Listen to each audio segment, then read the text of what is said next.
आतंकवादी हमले को लेकर के पूरा देश नाराज है। 27 से ज्यादा लोगों की वहाँ पर मौत हुई है और 27 लोगों को लेकर के पूरा देश शोक में डूबा हुआ है। आज अररिया छात्रों ने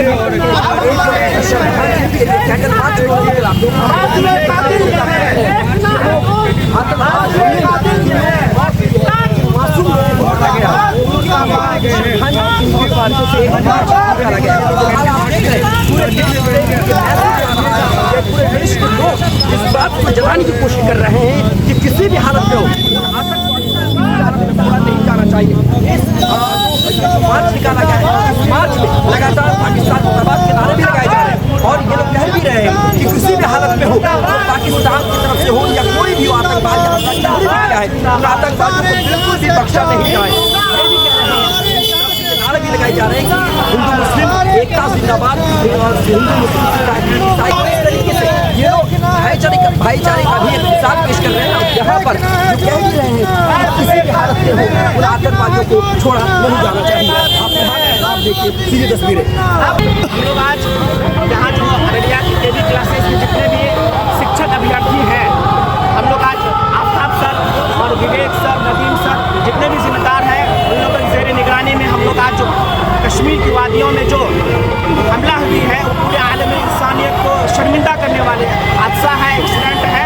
हम इसका खंडन करते हैं और तमाम उन परिवारों को साथ हम लोग खड़े हैं जो इनके परिवार का सदस्य हिस्सा उनके परिवार से कम हो गया, दुनिया से रुखसत हो गए हैं। अल्लाह ताला से हम लोग दुआ करते हैं कि अल्लाह उनके परिवार को सब्र दे। दूसरी बात कि ये जो हादसा हुआ है ये नापाक लोगों के नापाक साजिशों की वजह से हुआ है।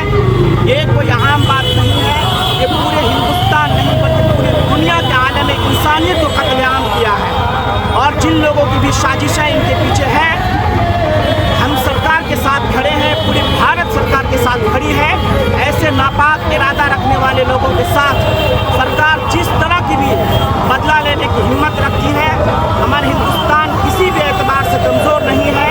ये नापाक लोग नापाक तरीके से आकर के जो हमारे हिंदुस्तान भाइयों के साथ जो जुल्म ज़्यादती करके उनके मजहब के नाम पे जो उनका कत्ल किया है, ये ऐसे कातिल लोगों को इस तरह की सज़ा होनी चाहिए कि कोई इस तरह का दोबारा कोई इरादा रखने के लिए भी सोचने पे मजबूर हो जाए।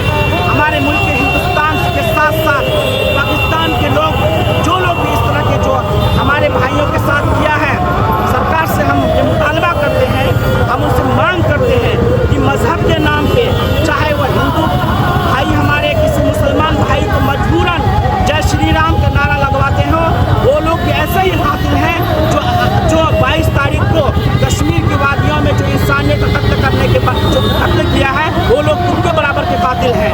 हम हिंदुस्तान की सरकार से मुतालबा करते हैं कि किसी के साथ भेदभाव ना हो और हमारे हिंदुस्तान के जो मुसलमान हैं जिनको कुछ लोग जो ज्ञान के अभाव में आकर के किसी एक समुदाय को टारगेट कर रहे हैं कि वो लोग ऐसे ही होते हैं, ऐसा कुछ नहीं है। हम सबसे पहले इंसान हैं, उसके बाद मुसलमान हैं। जब इंसानियत जिंदा नहीं रहेगी तो मुसलमान किस काम के लिए रहेगा? क्या करें? अभी देश में जितना खतरा आतंकवादों से है और जितना आतंकवाद से लड़ने की ज़रूरत है, आतंकवाद को सबक सिखाने की ज़रूरत है, हमको लगता है उतना ही ज़रूरत उन लोगों को भी सबक सिखाने की है कि जो गलत तरीके का रूमर फैलाते हैं और देश में एक सांप्रदायिक माहौल बनाना चाहते हैं। आज अगर जम्मू कश्मीर के अंदर हमारे हिंदू भाइयों को कत्ल किया गया है तो आपको ये भी देखना होगा कि एक घोड़ा चलाने वाला मुस्लिम लड़का उन आतंकवादियों से अपने देश के भाइयों को बचाने के लिए उनके बंदूक को किस तरह से छीनने का प्रयास किया है और अपने आप को शहीद कर लिया। आपको ये भी पक्ष दिखाना होगा, आपको ये भी पक्ष जानना होगा। और हिंदुस्तान के अंदर जब भी किसी बाहरी ताकत का हिंदुस्तान के लोगों पर किसी प्रकार से कोई जुल्म करने का कोशिश होगा, सबसे पहले मुसलमान आगे अपना सीना लेकर खड़ा होगा। पहली गोली मुसलमान को लगेगी, तब दूसरी गोली किसी हिंदू भाई को लगेगा। इस दान में घुसकर जिस तरह से हमारे देश में घुसकर मारा गया है हमारे भाइयों को, उस तरह से पाकिस्तान में घुसकर पाकिस्तान का निस्त नाबूद कर दे और उसको मिट्टी में पलीद कर दे। ये मांग करते हैं। हम केंद्र सरकार से भी यही कहना चाहते हैं कि पाकिस्तान का काम है एक बार कम से कम बहुत बड़ा एक्शन ले ताकि पाकिस्तान हमारी सेना के साथ उसने मिलने का हिम्मत ही नहीं है, उस चोटा का हिम्मत ही नहीं है पाकिस्तान को कि हमारी सेना से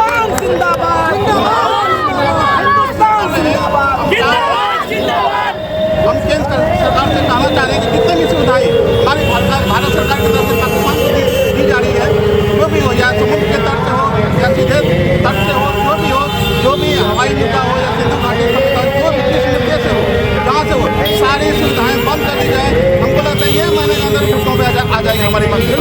जो आतंकवादी हमला हुआ ये कोई मामूली हमला नहीं था, क्योंकि इसमें 27 लोगों की जानें चली गई और ये कोई मामूली बात नहीं है। 27 मासूमों की जानें गई। किसी ने अपना बेटा खोया, किसी ने पिता खोया, किसी ने भाई खोया और किसी ने अपना घर का चिराग खो दिया। तो ऐसे में 27 लोगों का बदला कब मिलेगा? ये कौन लोग हैं? किस तरीके से आतंकवादी हमले हो गए? ये कौन लोग इसके लिए जिम्मेदार है? आखिर उन मासूम लोगों के लिए कौन जिम्मेदार है और उन मासूम लोगों को इंसाफ तो मिलेगा? उनके परिवार जो इंसाफ के लिए तड़प रहे हैं उनको इंसाफ तो मिलेगा। और पूरे देश में जो हिंदू मुस्लिम की राजनीति करके एक तरह से लोगों को बेवकूफ़ बनाने की जो कोशिश हो रही है उस कोशिश को दबाने की ज़रूरत है। और हिंदू मुस्लिम की जो नफरत की राजनीति है इससे दूर होकर के एक तरह से सबको मिलजुल करके इस आतंकवाद से लड़ना होगा, तभी जाकर के हमारा देश जीतेगा। वरना तो जो आतंकवादी हैं जो हमला करके यही चाहते हैं कि हिंदू और मुसलमान आपस में लड़ पड़े, हिंदुस्तान की खूबसूरती खराब हो जाए, हिंदुस्तान की खूबसूरती बिगड़ जाए, वो यही चाह रहे हैं। और आप भी अगर उसी आग को हवा देना चाहते हैं तो फिर इसमें उन लोगों को खुशी मिलेगी। आपको हमें सबको एक साथ मिल करके काम करना होगा, तभी आतंकवाद हारेगा।